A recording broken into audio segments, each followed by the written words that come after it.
ప్రభుత్వం ఏర్పడి 11 నెలలు కావస్తున్నా అంటే ప్రభుత్వం ఏర్పడంగానే ఒకటి గుర్తుకొచ్చేది ఇంద్రమ్మ రాజ్యం ఏర్పడింది, ప్రజాపాలన ప్రభుత్వం ఏర్పడింది, ప్రజల సంక్షేమం కోసమే ఏర్పడిందనే ప్రభుత్వం మనం తెచ్చుకున్నామనే సంతోషపడ్డాం.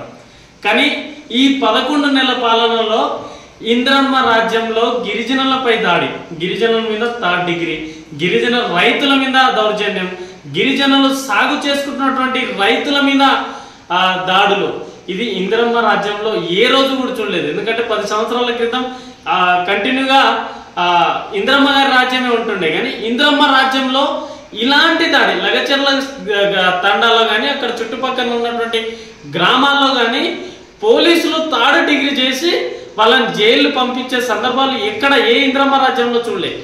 అది పైగా ముఖ్యమంత్రి రేవంత్ రెడ్డి గారి నియోజకవర్గం. ఈరోజు ముఖ్యమంత్రి రేవంత్ రెడ్డి గారికి ఒక మాట గుర్తు చేస్తాను. కామారెడ్డిలో ఓడిపోయారు, కొడంగల్లో కూడా ఓడిపించేవాళ్ళే. కానీ ఇదే గిరిజనులు ఇదే రైతులు నిన్ను గెలిపించారే. ఈరోజు నీకు అక్కడ ఫార్మా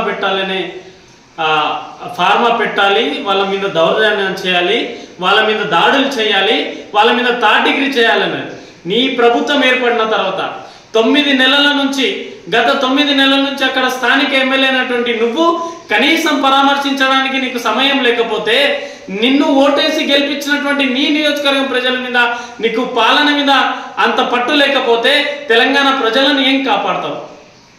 పైగా గిరిజనుల మీద దాడి ఏం తమాషాలు ఉందా?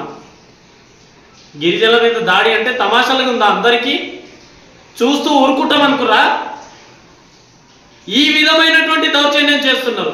9 నెలల నుంచి వాళ్ళు ముర్రో అని మొత్తుకుంటున్నారు కదా. ఎక్కడ పోయి 9 నెలల నుంచి? మొన్న జరిగినటువంటి దాడి వికారాబాద్ డిస్ట్రిక్ట్ కలెక్టర్ అయినటువంటి ప్రతీక్ జైన్ గారి మీద జరిగిన దాడిని తీవ్రంగా ఖండిస్తున్నాం. కానీ గౌరవనీయులు కలెక్టర్ గారే నా గిరిజనులు నా రైతులు దాడి చేయలేదు, నా వాళ్ళే అందరూ, మనమందరం ఒకటే, వాళ్ళు దాడి చెయ్యలేదు, మీరు పెద్దగా చెయ్యకండి అని చెప్పేసి వాళ్ళ ఉద్యోగులతో మాట్లాడుతున్నటువంటి వీడియోలు మనమందరం చూసాం కదా. అట్లాంటి మానవత దృక్పథం కలిగినటువంటి కలెక్టర్ గారికి నేను హ్యాండ్స్ తెలియజేస్తున్నాను. కానీ ఈరోజు ప్రభుత్వం ఏమో దాడి చేయలేదంటుంది. నేను ఇక్కడ ఒక మాట స్పష్టం చేయదలుచుకున్నా. కలెక్టర్ అంటేనే ప్రభుత్వం అంటేనే కలెక్టర్. కానీ ఇది ఇప్పుడు మీరు చేస్తున్నటువంటి అరాచకం, ఇది తెలంగాణ ప్రజలను చూస్తూ ఊరుకోరు. ముఖ్యంగా గిరిజన సంఘాలుగా ఇది చూస్తూ ఊరుకోము. ఇప్పటికైనా రేవంత్ రెడ్డి గారు మీరు పెట్టినటువంటి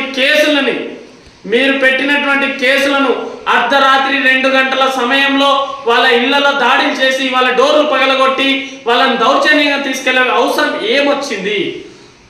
కనీసం కలెక్టర్ గారికి భద్రత కల్పించలేని నువ్వు ఈరోజు కలెక్టర్ గారి మీద దాడి చేసిరని నువ్వు చెప్తున్నావు. కాంగ్రెస్ నాయకులేమో కలెక్టర్ మీద దాడి చేసినంటారు, కానీ ప్రభుత్వం ఏమో మా మీద దాడి చేయలేని అంటుంది. మరి ప్రభుత్వాన్ని నడిపించేది కాంగ్రెస్ పార్టీ నడిపిస్తుందా? మరి ఏంది దీని మీద క్లారిటీ ఏంది? ఎందుకు గిరిజన బిడ్డలను, ఇదే గిరిజన బిడ్డలు ఉన్న భూమిని అదే భూమితో వాళ్ళ పిల్లలను ఉద్యోగం చదివిస్తారు, అదే భూమితో వాళ్ళ పిల్లల విద్య కోసం చదివిస్తుంటారు, అదే భూమి మీద వాళ్ళు కొన్ని సంవత్సరాల పాటు ఉపాధి కలిగిస్తుంటారు. కానీ ఈరోజు గిరిజనులు నమ్ముకున్నటువంటి భూమియే కన్నతల్లి. ఆ కన్నతల్లి మీద మీరు సవితి తల్లి ప్రేమ చూపిస్తున్నారు. నువ్వు చెప్పిన 6 గ్యారెంటీలు ఇంప్లిమెంట్ ఎక్కడ కాలేదు. నువ్వు ఇచ్చే పెన్షన్ ఆ రైతులకు రాలేదు, నువ్వు ఇచ్చే పెన్షన్లు ఆ గిరిజనులకు రాలేదు, నువ్వు ఇచ్చే గిరిజన భరోసా వాళ్ళకి రాలేదు, నువ్వు ఇచ్చే దళిత భరోసా వాళ్ళకి రాలేదు, నువ్వు ఇచ్చే రైతు రుణమాఫీ వాళ్ళకి రాలేదు, నువ్వు ఇచ్చే సిలిండర్లు వాళ్ళకి రాలేదు. ఇవన్నీ చెయ్యకుండా తెలంగాణ ప్రజలని డైవర్ట్ చేయడానికి ఈరోజు లగచర్లలో జరిగినటువంటి ఆ సంఘటన తీవ్ర ఆవేదన కలిగిస్తుంది. నిన్న మహిళలు మాట్లాడుతుంటే, మా అక్క చెల్లెలు మాట్లాడుతుంటే, మా అవ్వలు మాట్లాడుతుంటే కన్నీళ్ళు వస్తున్నాయి.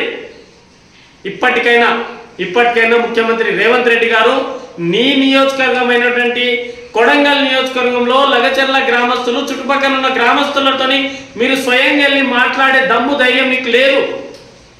మాట్లాడి వాళ్ళ సమస్యను పరిష్కరించండి.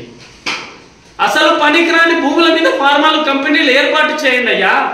ఈ గిరిజనులు భూముల మీద ఫార్మా కంపెనీలు ఏర్పాటు చేస్తే అక్కడ వచ్చి వాళ్ళు ఏం సాఫ్ట్వేర్ చేసేటోళ్ళు ఏం కాదు, అక్కడికి వచ్చి దాంట్లో ఉద్యోగాలు చేసేటోళ్ళు ఏం కాదు. ఒకవైపు రైతులు, ఒకవైపు సాగు చేసుకునే భూములు తగ్గుతున్నాయి, ఒకవైపు రేపు భవిష్యత్తు తరాల కోసం రైతులు పండించే అన్నం కూడా పెట్టలేని పరిస్థితిలో ఉన్నారు మనకు. కానీ నువ్వు చేసేది పండిస్తున్న భూమిని, సాగు చేస్తున్న భూమిని లాక్కుంటున్నా ఉన్నావు. వందల వేల ఎకరాలు ఉన్నాయి. నీ కొండారెడ్డిపల్లిలో పోయి పెట్టు, ఆ ఫార్మా కంపెనీ కొండారెడ్డిపల్లిలో పెట్టు, మాకేం అభ్యంతరం లేదు. కానీ మా భూముల మీద కన్నేస్తే మాత్రం నీ కుర్చీ కూడా ఉండకుండా చేస్తామని చెప్పేసి మరొకసారి గిరిజన సంఘాల తరఫున హెచ్చరిస్తా ఉన్నాం. వెంటనే మా అన్న తమ్ములని, మా గిరిజన బిడ్డలని, మా రైతులని మీరు జైల్లో ఏ విధంగా పెట్టారో ఆ విధంగా బయటికి తీసుకొచ్చి వాళ్ళ కేసులన్నీ ఉపసంహరించుకోవాలని చెప్పేసి మరొకసారి హెచ్చరిస్తున్నాం.